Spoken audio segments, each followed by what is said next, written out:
The buck may well stop here with the Secretary of State, who allegedly instructed her diplomats to actively gather specific intelligence. The United Nations, the particular focus of what is labelled as a secret national directive sent out in the name of the State Department in July last year. It asked US staff to obtain particular details about the persons and policies of senior UN officials, including the Secretary General. A list of requested information ranged from the mundane, like emails and telephone numbers, to the deeply sensitive, like personal encryption keys for senior staff, credit card details, and even DNA samples. Those are protected information. They are to gather that information is to invade the privacy of others. The Secretary of State declined to discuss the specific content of the messages or indeed confirm their authenticity.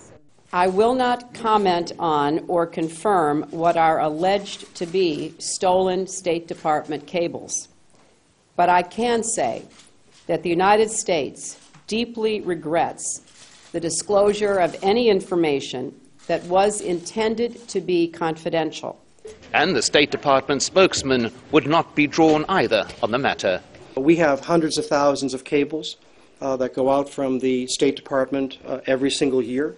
By tradition, any cable that leaves the State Department goes out under the name of the Secretary of State. That doesn't mean that the Secretary of State is the author of each one of these cables. But the real test of the impact on US international relations still to come. The Secretary of State on her way to Central Asia and the Middle East, where she'll have some explaining to do to her diplomatic counterparts in person. Some former diplomats say that much of the material is little more than political gossip, embarrassing as it might be when made public.